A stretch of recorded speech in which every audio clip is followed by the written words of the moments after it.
Olá, este é o Espaço Unisanta. Seja bem-vindo. Confira o que preparamos para hoje. Cursos de mestrado na Unisanta apresentam os primeiros trabalhos. Hoje é sexta-feira, dia de Cineclube.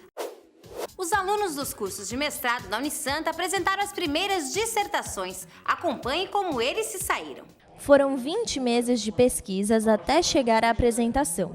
Cláudio Luiz Magalhães Fernandes terminou a dissertação de mestrado bem antes do prazo máximo estipulado pela Coordenação de Aperfeiçoamento de Pessoal de Nível Superior, que é de 2 anos.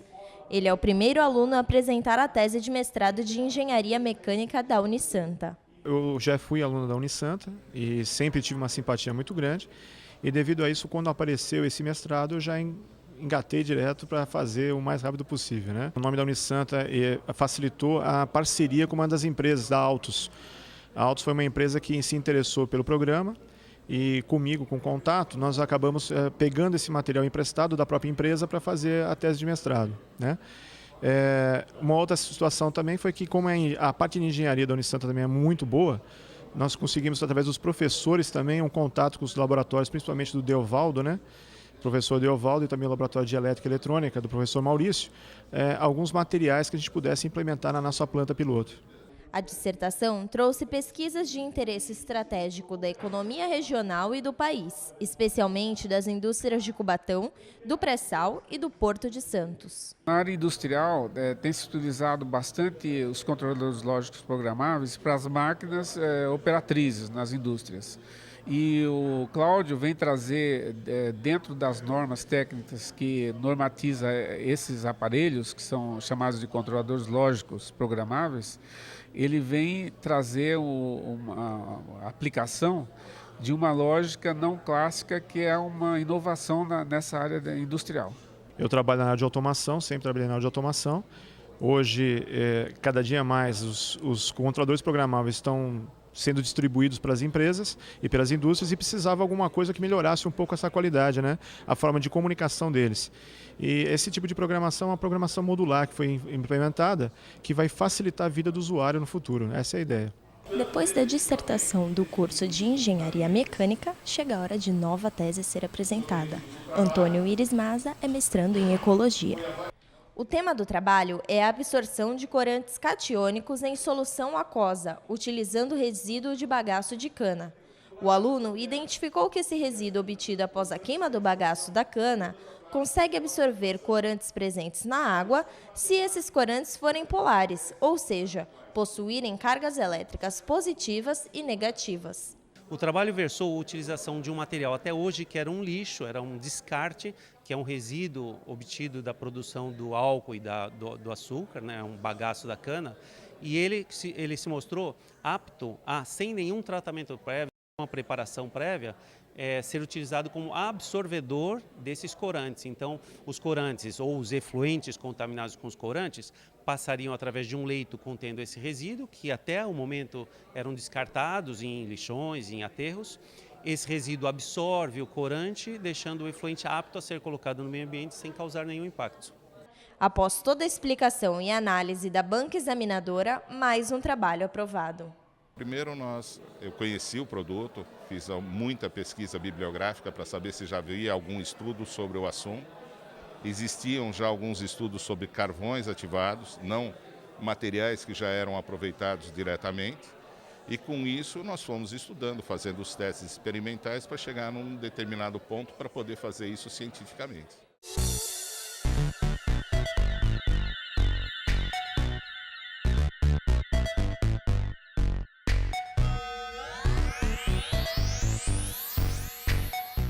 O curso de Engenharia de Segurança é um curso de 35 anos, pioneiro no nosso país, um dos cursos mais antigos, e que é exclusivamente para engenheiros, arquitetos e agrônomos. Tem um diferencial, é um curso de pós-graduação, lato sensu, em que o aluno, ao se formar, ele recebe um CREA. Se ele já é engenheiro, esse CREA dele vai continuar, simplesmente vai se adicionar mais essa atividade dele, profissional. Então, ele, por exemplo, se ele for engenheiro químico, ele será um engenheiro químico e engenheiro de segurança do trabalho. O engenheiro de segurança ele pode atuar em portos, aeroportos, portos, retroporto, na indústria química, indústria mecânica, indústria siderúrgica e em todos os segmentos de hospitais, enfim. E atuar também como perito da justiça, perito de juízo e também como assistente técnico.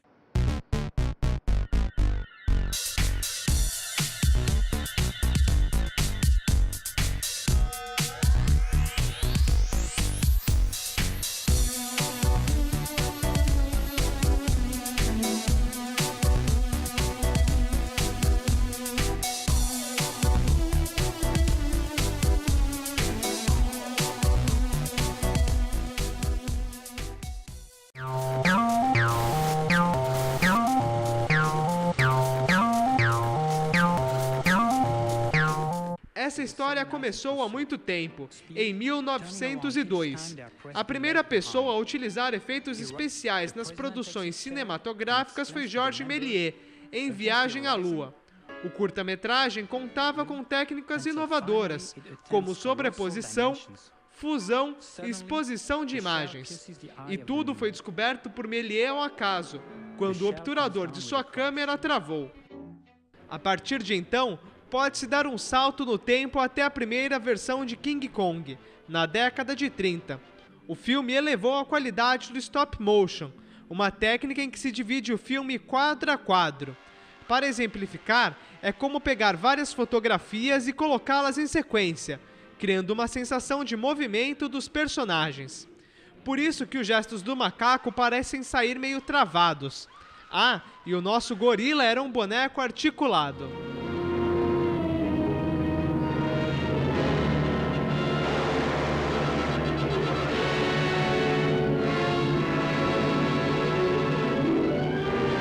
E você que adora filmes do tipo sci-fi, reconhece estas letras amarelas em um fundo estelar? Sim, muito parecido com Star Wars, só que 19 anos antes. Este é Planeta Proibido, filme com robôs, planetas distantes e cientistas colonizadores. Uma produção com uma cena muito lembrada quando se fala de efeitos especiais e ficção é esta, de Jazão e os Argonautas, de 1963. As 7 caveiras que brotam do chão também são feitas seguindo a técnica do stop motion.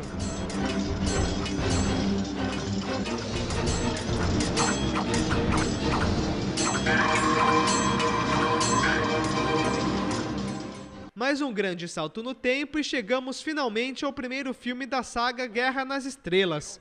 Até então, as produções de ficção científica eram consideradas pouco lucrativas para a indústria do cinema.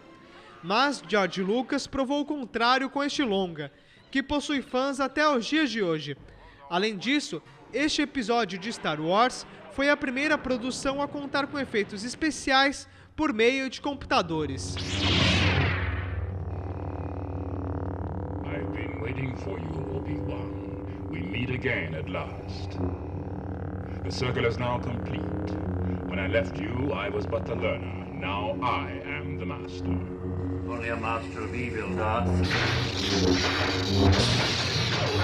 5 anos depois de Star Wars, foi a vez de Tron, uma Odisseia Eletrônica, passar nos cinemas. Se o longa de George Lucas inovou com o uso de computadores, Tron leva o título de primeiro filme a usar a computação gráfica para criar modelos e cenários em grandes sequências. Apesar disso, vale lembrar que a produção não foi tão bem de bilheteria. Ela arrecadou 33 milhões de dólares. Para se ter uma noção, ET, o extraterrestre, que foi aos cinemas no mesmo ano, conseguiu mais de 750 milhões de dólares.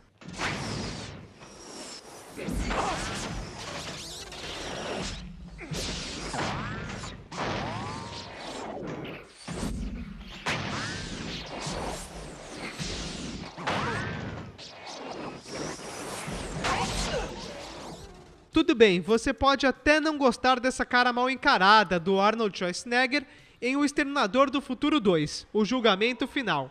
Mas o filme deixou sua contribuição ao elevar a qualidade do efeito Morphin.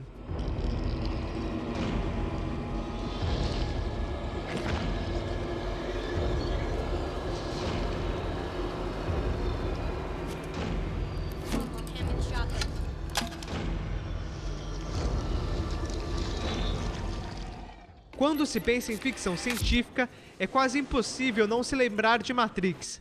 A trilogia de Neo não só traz uma história envolvente, como abusa dos efeitos. A técnica em que o personagem desvia dos tiros ficou conhecida como Bullet Time. Trinity! Help!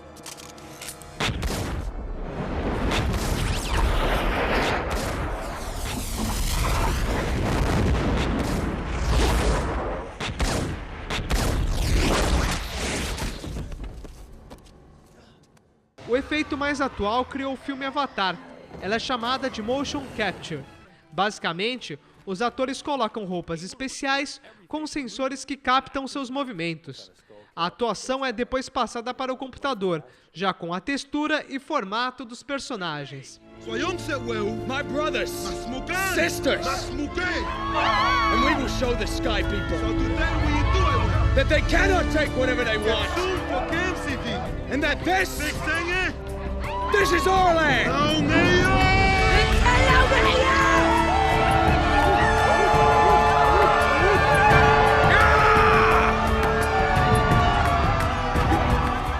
Sméagol, do Senhor dos Anéis, foi feito desta forma.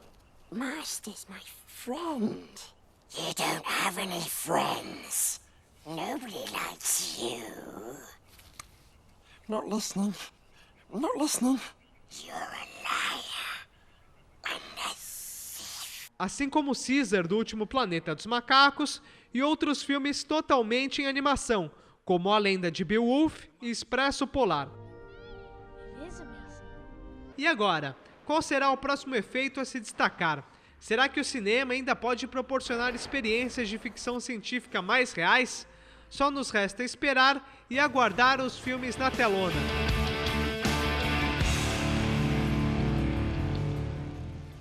O Espaço Unisanta fica por aqui. Amanhã tem mais. Não esqueça, nesse mesmo horário. Até lá!